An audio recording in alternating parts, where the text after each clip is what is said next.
Hello everyone. तो आज फिर से हम आ चुके हैं अपने नए वीडियो के साथ। ठीक है, काफ़ी गैप हो गया इस बार वीडियो में क्योंकि थोड़ा सा लॉकडाउन वाली कंडीशन थी। कभी किसी एरिया में लॉकडाउन हो रहा है, कभी किसी एरिया में लॉकडाउन हो रहा है, जिसकी वजह से वीडियो रेगुलर इंटरवल पर नहीं आ पा रही थी।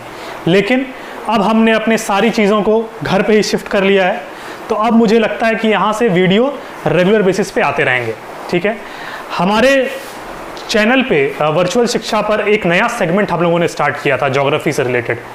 इकोनॉमिक्स के वीडियो तो अभी रेगुलर आ पा रहे हैं क्योंकि मैं घर पे इन चीज़ों को शिफ्ट कर लिया हूँ, लेकिन क्योंकि ज्योग्राफी के जो सर थे आपके, जो अनुराग हमारे फ्रेंड, वो इस समय अपने घर पे हैं, तो थोड़ा सा इस समय ये कोरोना के वजह से आना जाना थोड़ा सा मुश्किल है, लॉकडाउन है, हमारा गुरुनाथ का एरिया भी लॉकडाउन में ही है, तो इसलिए थोड़ा सा हो सकता है ज्योग्राफी के वीडियो में लेट हो, लेकिन वीडियो ज़रूर आएंगे। सिलेबस जो भी है ज्योग्राफी के, जितनी भी चीज़ें हैं, वो सारी चीज़ें यहाँ पे अनुराग इस चीज़ को कवर करेंगे। हाँ, कुछ समय लग सकता है, ठीक है ना, तब तक इकोनॉमिक्स ही झेलिए। ठीक है, तब हम लोग इकोनॉमिक्स के आज लेक्चर 12 पे आ चुके हैं। हम लोगों ने लेक्चर 11 तक चीज़ों को देख लिया था। हम लोगों ने लेक्चर 11 में बजट स्टार्ट किया था और उस बजट में हम लोगों ने देखा था कि बजट क्या होता है, बजट किस तरीके से बनता है और बजट के क्या क्या ऑब्जेक्टिव्स हैं। तो इन सारी चीज़ों को हम लोगों ने पिछले क्लास तक देखा था। कुछ वेरियस फॉर्म्स ऑफ बजट भी हमने देखे थे, जिसमें हम लोगों ने इमरजेंसी बजट की बात की थी, फिर उसके बाद हम लोगों ने इंटरिम बजट की बात की थी, काफ़ी सारी चीज़ों की हम लोगों ने बात की थी। आज जो मैं एक नए टॉपिक के साथ अपने लेक्चर 12 में आया हूँ, वो है कंपोनेंट्स ऑफ बजट। ठीक है, कंपोनेंट्स ऑफ बजट क्या है? ठीक है, तो जब हम लोगों ने डेफिनेशन पढ़ी थी बजट की, तो उसमें हम लोगों ने देखा था कि वो किसी दो चीज़ की बात कर रहा था। क्या क्या? गवर्नमेंट, यानी कि अगर मैं कहूँ फाइनेंस मिनिस्टर, तो 1 फरवरी को आते हैं और क्या कहते हैं कि मैं इस सेक्टर में इतना इतना खर्च करूँगा या करूँगी। ठीक है, तो यानी कि एक्सपेंडिचर की बात होती थी।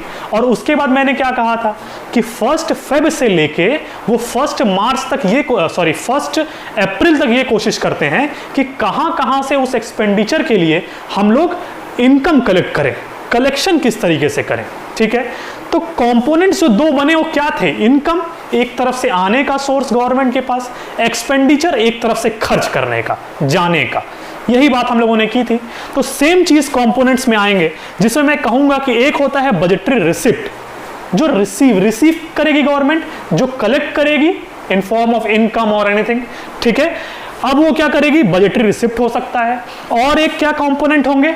लेने के बाद एक्सपेंडिचर करेगी, तो उसको हम लोग कहेंगे बजटरी एक्सपेंडिचर। ठीक है ना, तो हम लोगों ने ये दो जो कंपोनेंट्स हैं मेनली, एक बजटरी रिसिप्ट और एक बजटरी एक्सपेंडिचर, ये नाम समझ लिया कि क्या है। अब बजटरी रिसिप्ट किस किस फॉर्म में आ सकता है, किस किस फॉर्म में गवर्नमेंट उसको कलेक्ट करेगी, हमको ये समझने की जरूरत है। तो एक फॉर्म हमारा होता है रेवेन्यू रिसिप्ट। ठीक है, बजटरी रिसिप्ट में एक फॉर्म होता है रेवेन्यू रिसिप्ट का और एक होता है कैपिटल रिसिप्ट। अब रेवेन्यू रिसिप्ट हम लोग कई बार एक टर्म से फेमिलियर हो चुके हैं, अब टैक्स टैक्स टैक्स तब से करते आ रहे हैं बहुत सारे लेक्चर से। ठीक है, तो रेवेन्यू रिसिप्ट कुछ टैक्स के फॉर्म का हो सकता है। अगर मैं यहां पे लिखूं रेवेन्यू रिसिप्ट को, तो ये दो फॉर्म का हो सकता है। एक टैक्स, टैक्स का मतलब क्या हो गया? हम लोग तब से बात करते आ रहे हैं टैक्स के बारे में। टैक्स का मतलब क्या है कि जैसे कि अब गवर्नमेंट आपसे क्या करती है, कुछ ना कुछ टैक्स लेती है। ठीक है, अब वो टैक्स वो दो तरीके से लेती है, या तो डायरेक्ट टैक्स लेती है या तो इनडायरेक्ट टैक्स लेती है।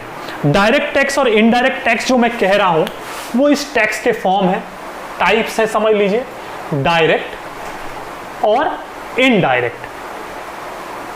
अब बात उठती है कि होता क्या है डायरेक्ट टैक्स और क्या होता है इनडायरेक्ट टैक्स, तो समझने की कोशिश कीजिएगा।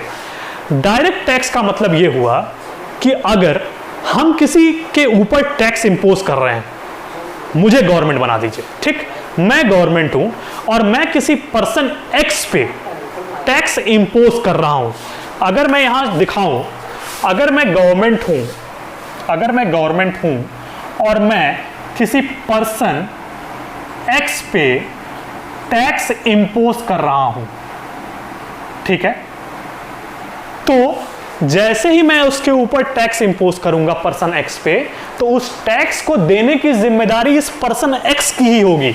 यानी इस टैक्स का पेमेंट कौन करेगा? पर्सन एक्स करेगा। यानी जिसके ऊपर मैंने टैक्स इंपोज किया उसी से मैंने टैक्स कलेक्ट किया।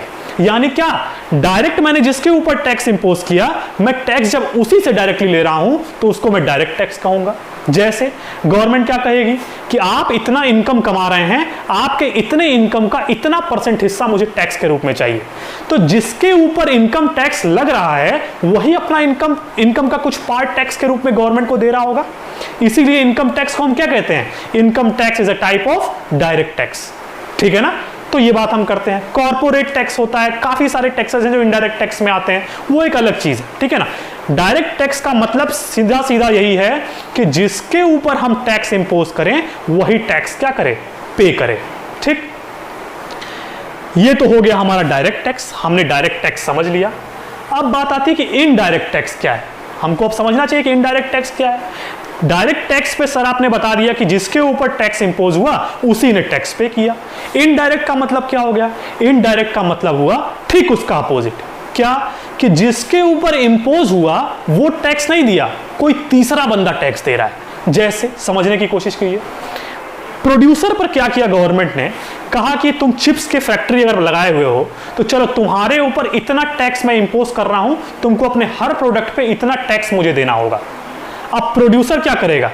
वो जो आपको 5 रुपए की कुरकुरे या अंकल चिप्स टाइप चिप्स देगा, उसमें वो क्या करेगा? वो जो गवर्नमेंट टैक्स उससे मांग रही है उसको भी उसके प्राइस में इंक्लूड कर देगा। इसीलिए आप देखेंगे तो उस पर लिखा रहता है हर जगह, जो भी चिप्स वगैरह खरीदेंगे, इंक्लूडेड ऑल टैक्सेस लिखा रहता है। तो वो क्या करेगा? वो हमारे ऊपर उस टैक्स के बर्डन को, कंज्यूमर के ऊपर उस टैक्स के बर्डन को क्या कर देगा? ट्रांसफर कर देगा। ठीक है ना?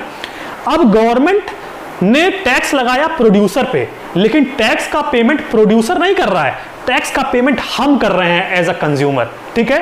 यानी इस बार टैक्स जिस पर इंपोज हुआ वो टैक्स डायरेक्टली नहीं पे कर रहा है, बल्कि कोई तीसरा है जो कंज्यूमर, हम लोग, हम उस टैक्स का पेमेंट कर रहे हैं। मेरी बात समझ में आ गई डायरेक्टली और इनडायरेक्टली की? डायरेक्ट टैक्स का मतलब जिसके ऊपर इंपोज हो वही टैक्स पे करे। इनडायरेक्ट टैक्स का मतलब हुआ जिसके ऊपर टैक्स इंपोज हुआ वो नहीं, कोई तीसरा बंदा टैक्स पे कर रहा है। मेरी बात क्लियर है? तो ये हो गया टैक्स, जो रेवेन्यू रिसिप्ट का एक फॉर्म है। टैक्स के फॉर्म में कलेक्शन हम समझ गए किस तरीके से होता है, लेकिन कुछ कलेक्शंस नॉन टैक्स फॉर्म में भी गवर्नमेंट के पास होते हैं, जो गवर्नमेंट के लिए एक रेवेन्यू का काम करते हैं, एक रिसिप्ट के फॉर्म में वो रेवेन्यू का काम करते हैं। यानी कि एक तो हमने रेवेन्यू रिसिप्ट में पढ़ा कि टैक्स हो सकता है, दूसरा नॉन टैक्स चीजें भी हो सकती हैं। जैसे नॉन टैक्स में क्या? अगर मैं नॉन टैक्स की बात करूं तो देखिए, नॉन टैक्स में हमारा फीस, रजिस्ट्रेशन फीस, किसी भी गवर्नमेंट एग्जाम के लिए हम कोई ना कोई जब फॉर्म फिलअप करते हैं तो उसकी एक फीस देते हैं। ठीक है? अब वो फीस क्या हम टैक्स के रूप में दे रहे हैं? नहीं, वो फीस डायरेक्टली गवर्नमेंट के पास जाती है, टैक्स के रूप में वो नहीं होती। वो नॉन टैक्स फॉर्म है जिससे गवर्नमेंट क्या करती है? अपनी रेवेन्यू कलेक्ट करती है। ठीक है ना? तो फीस हो गया, रजिस्ट्रेशन फीस जो हम गवर्नमेंट के पास भेजते हैं। ठीक है? एक मान लीजिए फाइन, आजकल हेलमेट का बहुत बड़ा युग चल रहा है, जमाना चल रहा है। क्या होता है उसमें? आप ये मार्च वर्ष के महीने में अगर चले जाइए तो अगर हेलमेट खूब ज़्यादा कंपलसरी कर दिया जाता है कि नहीं इस समय हेलमेट जरूर लगाना, नहीं तो ट्रिपलिंग करोगे तो ये हो जाएगा, पुलिस पकड़ लेगी, कुछ ना कुछ वो क्या करेगी? चालान कर देगी, चालान काटेगी। उसमें क्या करती है? वो कुछ रुपए का चालान आपका काट देती है। ठीक है ना? उसमें क्या होता है? वो जो पैसा आप फाइन के रूप में देते हैं वो किसके पास जाता है? गवर्नमेंट के पास जाता है। मेरी बात समझ में आ रही है? जो फाइन के रूप में, उस पे फाइन के रूप में आपको जो कागज मिलता है, अगर लिखित रूप में है तो गवर्नमेंट के पास जाता है। ठीक है ना? नहीं तो ऐसे वैसे जो निकाल के थोड़ा मोड़ा दे दिया जाता है वो अलग चीज है।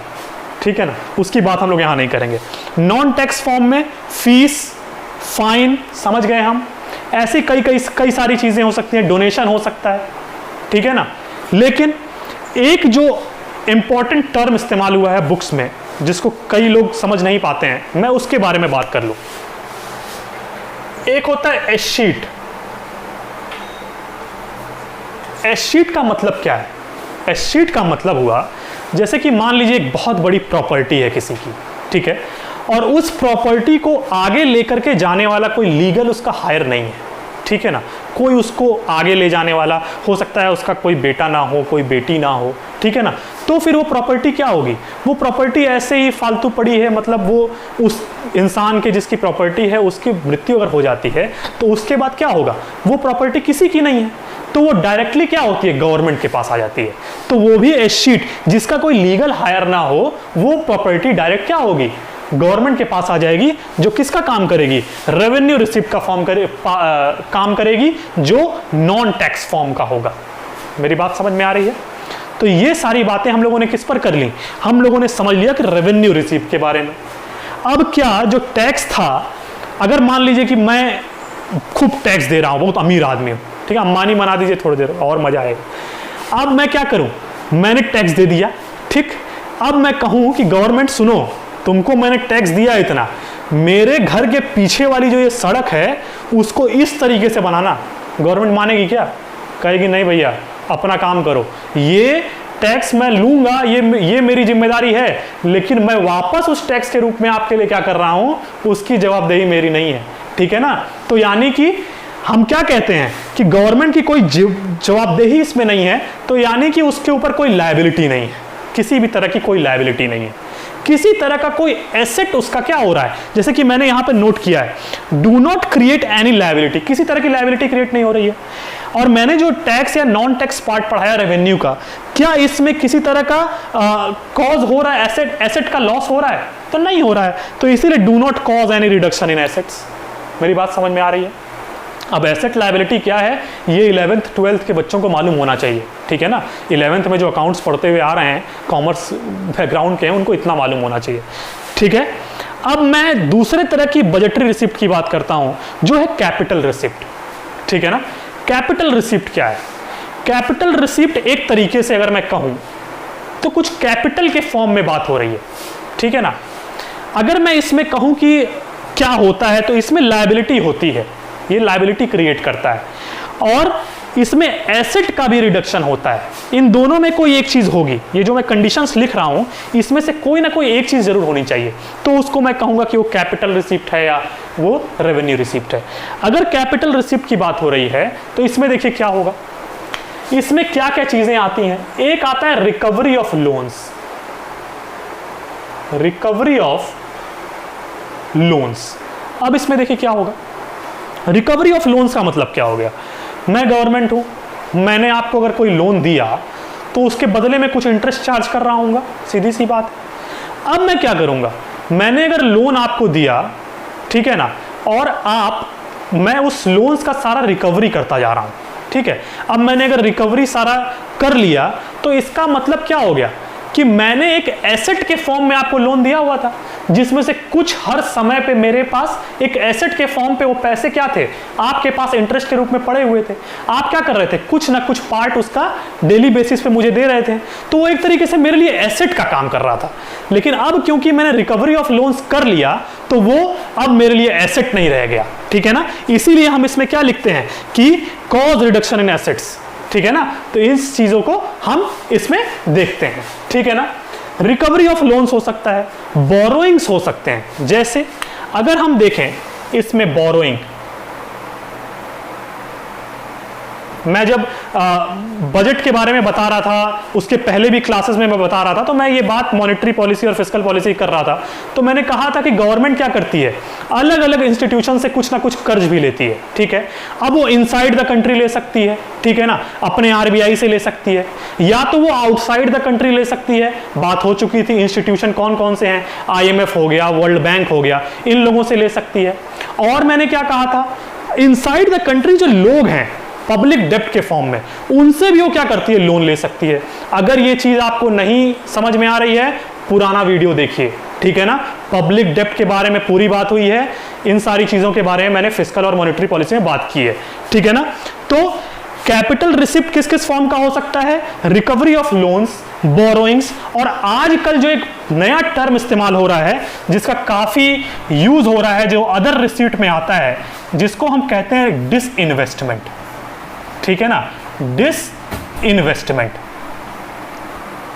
अब डिसइन्वेस्टमेंट क्या है, ठीक है, इन चीज़ों को समझें और क्यों आजकल इन चीज़ों की बात बहुत ज़्यादा हो रही है। ठीक है, हम लोग आजकल न्यूज़ में हर समय सुन रहे हैं कि कोई ये गवर्नमेंट सेक्टर की यूनिट थी जिसको क्या किया, गवर्नमेंट ने सेल कर दिया, ये कर दिया, वो कर दिया। यानी डिसइन्वेस्टमेंट का मतलब क्या हुआ? डिसइन्वेस्टमेंट का मतलब हुआ कि गवर्नमेंट अपने बजट की रिसिप्ट को पूरा करने के लिए डिसइन्वेस्टमेंट भी कर सकती है। किस रूप में डिसइन्वेस्टमेंट का मतलब? कि वो अपने पब्लिक सेक्टर की जो चीजें हैं, जो पब्लिक सेक्टर इंटरप्राइज की कुछ चीजें हैं, उनको क्या कर सकती है? उनके कुछ शेयर को बेच सकती है। किसको? प्राइवेट सेक्टर को।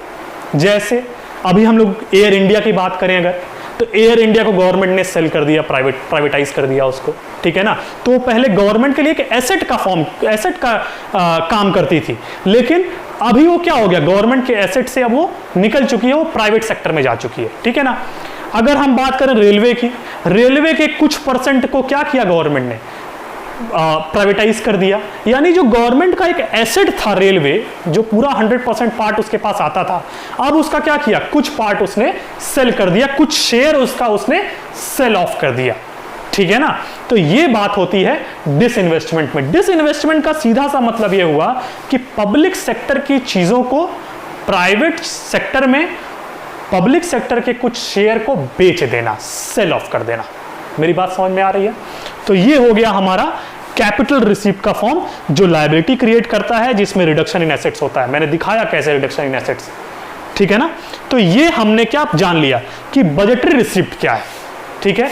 बजटरी रिसीप्ट रेवेन्यू रिसीप्ट है, इसमें आता है, इसमें कैपिटल रिसीप्ट आता है। रेवेन्यू रिसीप्ट में हम लोगों ने टैक्स देखा, नॉन टैक्स फॉर्म देखा, टैक्स में हम लोगों ने डायरेक्ट टैक्स, इनडायरेक्ट टैक्स देखा, और नॉन टैक्स फॉर्म में हम लोगों ने यहाँ पे देखा fees, fine, S sheet form में डोनेशन, ये सारी चीजें नॉन टैक्स फॉर्म में आ जाती हैं, ठीक है ना। तो हम लोगों ने इन चीजों पर बात कर लिया। अब अगर मैं टैक्स को थोड़ा सा समझाने की कोशिश करूं, अच्छा मैं इस पार्ट को थोड़ा सा लास्ट में लेकर के चलूंगा, पहले इस चीजों को मैं एक्सप्लेन कर देता हूं। बजटरी एक्सपेंडिचर पे अगर हम आ गए, जो एक दूसरा कंपोनेंट है बजट का, अगर हम बजटरी एक्सपेंडिचर की बात करें तो इसमें मैंने लिखा है रेवेन्यू एक्सपेंडिचर और कैपिटल एक्सपेंडिचर, ठीक है। अब रेवेन्यू एक्सपेंडिचर में क्या क्या चीजें आती हैं, कैपिटल एक्सपेंडिचर में क्या क्या चीजें आती हैं, हम इनको समझने की कोशिश करेंगे, ठीक है। तो रेवेन्यू एक्सपेंडिचर में देखिए, ये does not create any asset, ये किसी तरह के एसेट क्रिएट नहीं करती है, ठीक है ना। Does not cause any reduction in liability, किसी तरह की लायबिलिटी उसमें रिडक्शन भी नहीं होती है, ठीक है ना। अब अगर मैं बात करूं कि इसमें क्या क्या चीजें आती हैं, तो इसमें गवर्नमेंट क्या करेगी? जैसे मान लीजिए रेलवे में कुछ एम्प्लॉयज हैं, या फिर ओल्ड एज के कुछ लोग हैं, ठीक है, या फिर कुछ बच्चे हैं जो कॉलेजेस में पढ़ रहे हैं, वो क्या करेगी? उन जो रेलवे में काम कर रहे हैं अपने एम्प्लॉय, गवर्नमेंट एम्प्लॉय, उनको क्या करेगी? सैलरी देगी। वो सैलरी का एक्सपेंडिचर किस में आएगा? रेवेन्यू एक्सपेंडिचर में, जो बजटरी एक्सपेंडिचर का पार्ट है, ठीक है। यानी इसमें हम सैलरीज लिख सकते हैं। अब वो अलग अलग फॉर्म में, सिर्फ रेलवे नहीं, अलग अलग जितने भी गवर्नमेंट के इंस्टीट्यूशंस हैं उसमें जो जो सैलरीज गवर्नमेंट के थ्रू दिया जाता है, ठीक है। मैंने कहा ओल्ड एज के लिए पेंशन, गवर्नमेंट का काम है ये देना। गवर्नमेंट इसका एक्सपेंडिचर भी किसमें रखती है? रेवेन्यू एक्सपेंडिचर में रखती है, ठीक है ना। तीसरा मैंने कहा कि कुछ कॉलेज के बच्चों के लिए क्या होता है? स्कॉलरशिप देती है, ठीक है ना। तो ये सारी चीजें जो हैं वो किसमें आती हैं? ये सारी चीजें हमारी रेवेन्यू एक्सपेंडिचर में आती हैं। अब क्या मैंने किसी को सैलरी दी तो मैं याद रखूंगा क्या कि मैंने इनको सैलरी दी थी, इतनी दी थी? नहीं याद रखते, ठीक है ना, वो बस ट्रांसफर हो जाता है। तो किसी तरह का क्या है, एसेट क्रिएट नहीं होता है, किसी तरह की लायबिलिटी में रिडक्शन नहीं होता है इसमें, ठीक है। अब अगर हम लोग देखें इसके आगे, रेवेन्यू एक्सपेंडिचर से थोड़ा सा आगे अगर मूव करें, तो ये है कैपिटल एक्सपेंडिचर। कैपिटल एक्सपेंडिचर क्या है? देखिए, हम लोगों ने रेवेन्यू एक्सपेंडिचर समझ लिया।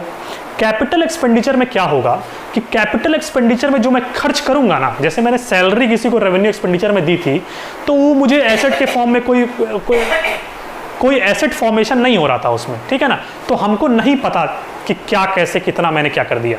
लेकिन जब हम कैपिटल एक्सपेंडिचर करेंगे तो हमको वो चीज़ आज से 5 साल, 7 साल, 10 साल बाद भी एक पूंजी के रूप में तैयार होगी, वो जो हमको दिखेगी।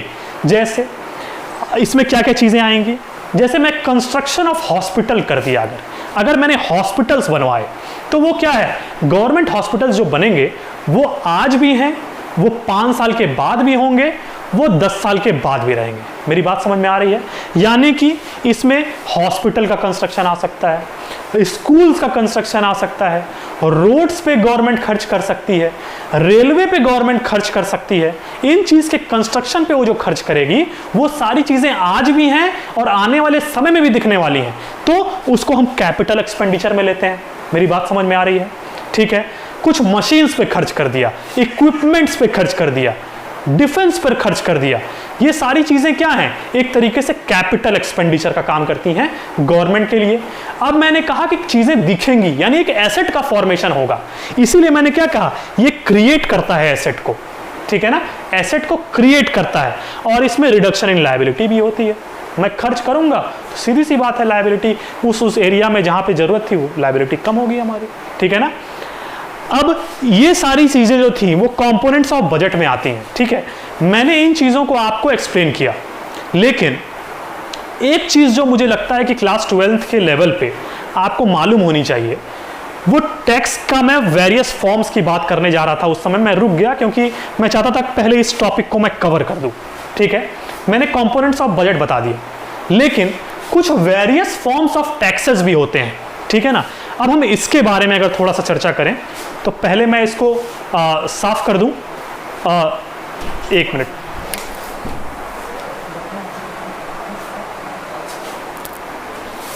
आप इसका स्क्रीनशॉट वगैरह जो भी लेना है ले सकते हैं, ठीक है ना।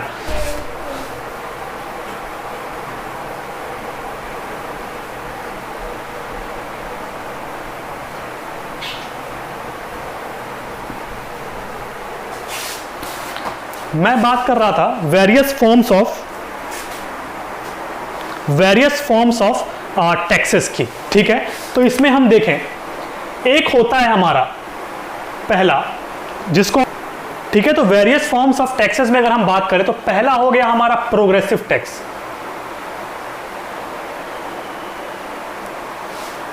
हमने बात किया प्रोग्रेसिव टैक्स, थोड़ा सा मार्केट चल नहीं रहा है, मैं इसको देख लेता हूं, ठीक है, ठीक है। तो पहला होता है हमारा प्रोग्रेसिव टैक्स।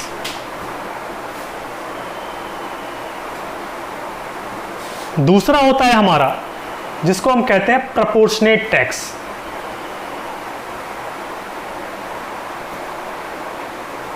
और तीसरा और आखिरी जो फॉर्म है उसे हम कहते हैं रिग्रेसिव टैक्स, ठीक।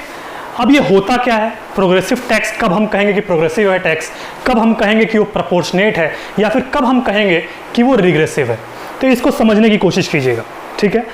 प्रोग्रेसिव टैक्स का मतलब हो गया कि जैसे जैसे मेरी इनकम इंक्रीज करते जाए, यानी जब मैं 10,000 कमा रहा था तो मैं हो सकता है 10%, एग्जाम्पल के तौर पे 10,000 कमा रहा था तो 10% टैक्स दे रहा था, मेरी इनकम इंक्रीज होके 15,000 हो गई, मेरा टैक्स इंक्रीज होके 12% हो गया।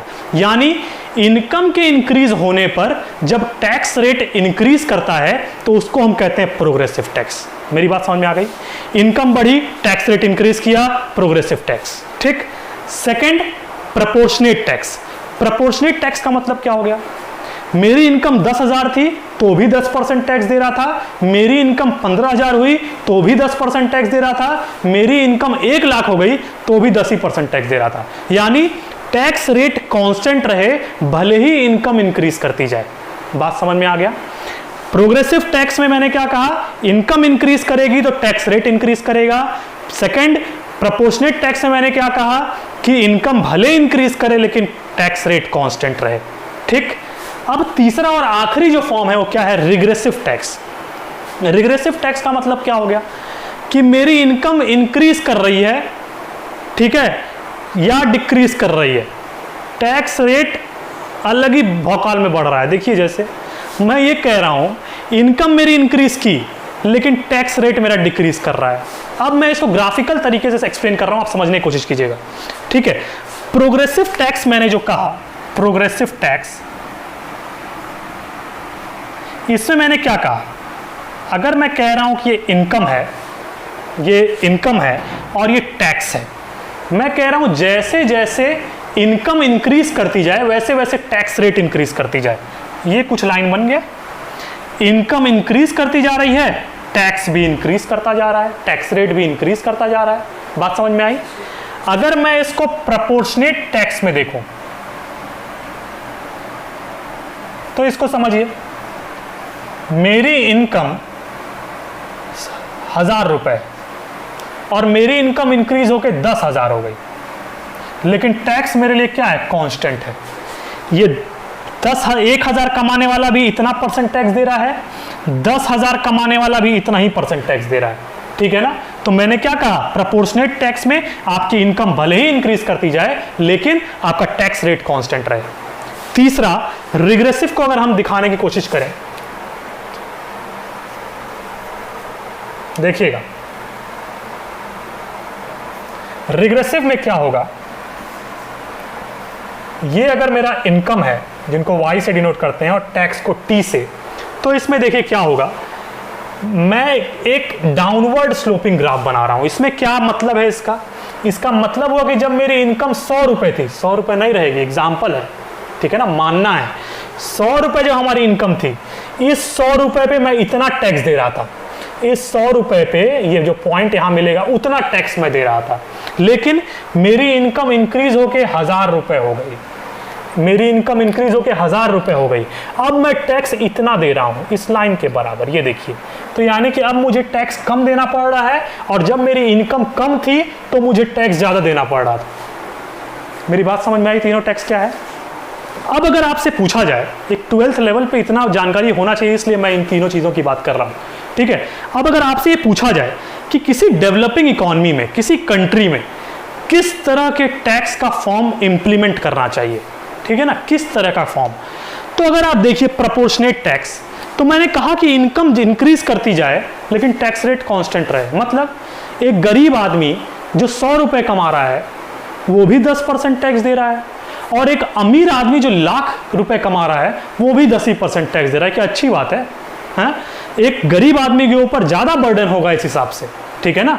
हम क्या चाहते हैं? हम कहते हैं कि गरीब के लिए हमको पब्लिक एक्सपेंडिचर करना है, खर्च करना है, तो हम क्या चाहते हैं कि उसका कम पार्ट हिस्सा गवर्नमेंट टैक्स के फॉर्म में ले, ठीक है ना। और जो ज्यादा कमा रहा है, कोई अमीर है 1 लाख कमा रहा है, तो वो कुछ ज्यादा टैक्स दे। तो ये टैक्स का जो फॉर्म है इसको हम फॉलो नहीं करेंगे, ठीक है ना। क्यों? क्योंकि मैं बताता हूं क्यों, ठीक। अगर मैं रिग्रेसिव टैक्स की पहले बात कर लूं, अब जो गरीब आदमी 100 रुपए कमा रहा है वो ज्यादा टैक्स दे रहा है, ठीक है, और जो बेचारा 1000 रुपए कमा रहा है वो क्या कर रहा है? वो कम टैक्स दे रहा है। ये कैसी व्यवस्था है? ये भी अच्छी बात नहीं है, ठीक है ना। हमारा काम क्या है? हम क्या कोशिश करते हैं इकोनॉमी में? हम कोशिश करते हैं कि इनइक्वालिटी, जो लोगों के बीच में इनकम की जो इनइक्वालिटी हो गई है, एक गरीब गरीब होता जा रहा है और एक अमीर अमीर होता जा रहा है, उसके बीच की इनइक्वालिटी को हम कम करें। हम ये कोशिश करते हैं। ये कम कैसे कर पाएंगे हम? अमीर से ज्यादा टैक्स लेके अगर हम गरीब पर खर्च करें तो हम क्या करेंगे? गरीब से कम टैक्स ले, पहली बात, और अमीर से ज्यादा, जितना ज्यादा कमाता जा रहा है उतना ज्यादा पार्ट वो टैक्स में दे, और वो हिस्सा हम क्या करेंगे? एक्सपेंडिचर गरीब के ऊपर करते हैं, उसी को हम पब्लिक एक्सपेंडिचर पढ़ते हैं। यानी कि रिग्रेसिव टैक्स को भी अगर हम देखें तो ये बेहतर एक डेवलपिंग इकोनॉमी के लिए एक अच्छा फॉर्म ऑफ टैक्स नहीं है, इसलिए इसको भी हम इग्नोर करते हैं, ठीक है। हम आते हैं प्रोग्रेसिव टैक्स, जिसको हम एक सबसे बेहतर फॉर्म ऑफ टैक्स मानते हैं। क्यों? क्योंकि इसमें जो इतना कमा रहा है, मान लीजिए 100 रुपए कमा रहा है, ठीक है, तो वो 100 रुपए के हिसाब से इतना टैक्स दे रहा होगा, 100 रुपए के हिसाब से। अगर वो 1 लाख कमा रहा है, ठीक है, 1 लाख कमा रहा है, तो इस लाइन को अगर मैं यहां ले आऊं तो वो क्या करेगा? वो इतना टैक्स देगा। यानी जो कम कमा रहा है वो कम टैक्स दे रहा है, और जो ज्यादा कमा रहा है वो ज्यादा टैक्स दे रहा है। मैंने यही बात की थी इनइक्वालिटी को डिक्रीज करने के लिए, और वो चीज किस में दिख रही है? प्रोग्रेसिव फॉर्म ऑफ टैक्स में दिख रही है। मेरी बात समझ में आ रही है? तो इसीलिए हम कहते हैं किसी भी डेवलपिंग इकोनॉमी में हमारी प्रोग्रेसिव टैक्स का जो फॉर्म है वो एक बेस्ट फॉर्म माना जाता है, ठीक है। ये चीज मैंने ऐसे ही बता दी, लेकिन जो कंपोनेंट्स ऑफ बजट की बात थी उसमें हम लोगों को ये मालूम होना चाहिए। हम लोगों ने जो आज चीजें पढ़ी हैं, जैसे क्या क्या चीजें होती हैं, हम लोगों ने रेवेन्यू पढ़ लिया, रेवेन्यू रिसीप्ट, हम लोगों ने कैपिटल रिसीप्ट में पढ़ा, बजटरी रिसीप्ट में ये 2 फॉर्म पढ़े, हम लोगों ने बजटरी एक्सपेंडिचर में रेवेन्यू एक्सपेंडिचर पढ़ा, कैपिटल एक्सपेंडिचर पढ़ा, हम लोगों ने देखा कि रेवेन्यू रिसीप्ट में टैक्स एक फॉर्म है, एक नॉन टैक्स फॉर्म है, टैक्स में डायरेक्ट इनडायरेक्ट है, ठीक है ना। वैट वगैरह जो चीज़ें थी, वैल्यू एडेड टैक्स वगैरह, ये सारी चीज़ें अब हटा दी गई हैं और इनडायरेक्ट टैक्स में जो एक नया टैक्स इंट्रोड्यूस किया गया है जीएसटी नाम से, गुड्स एंड सर्विसेज टैक्स, उसमें अब ये सारी चीज़ें इंक्लूडेड है, ठीक है ना। तो हम लोग वैट वगैरह की बात अब नए सिलेबस में नहीं करते हैं जनरली, ठीक है ना। तो वैट हम लोग नहीं समझेंगे, ठीक है। और इतनी चीज़ों में अगर किसी को कोई डाउट हो तो वो कमेंट बॉक्स में कमेंट कर सकता है, अपनी चीज़ें जो भी हैं पूछ सकता है। और जो वीडियो की इर्रेगुलरिटी थी कुछ दिनों में, उसको हम लोगों ने सॉर्ट आउट करने की कोशिश की है। हम लोगों ने सारी चीज़ों को घर पे ही अब उन सारी चीज़ों को लेते आए हैं, तो वीडियो अब रेगुलर इंटरवल पे आती रहेंगी, तो इसकी अब टेंशन लेने की ज़रूरत नहीं है। और ज्योग्राफी की वीडियो की मैं फिर से बात कर रहा हूँ, जो हमारे चैनल पे एक नया सेगमेंट हम लोगों ने स्टार्ट किया था ज्योग्राफी का, उसमें थोड़ी सी लेट हो सकती है, क्योंकि मैं बता रहा हूँ कि मैं सारी चीज़ें घर पे लेते आया हूँ, तो हमारे फ्रेंड जो हैं उनको यहाँ आना, चीज़ें लॉकडाउन चल रही हैं, थोड़ा सा मुश्किल है, लेकिन आगे ज़रूर कंटिन्यू होगा। ज्योग्राफी का सिलेबस भी हम लोग कवर करेंगे, इकोनॉमिक्स का सिलेबस हम लोग यहाँ कवर कर रहे हैं, ठीक है ना। और जो भी चीज़ें नई इन्फॉर्मेशन होगी मैं आगे आने वाले वीडियोज़ में देता रहूँगा। तब तक के लिए थैंक यू।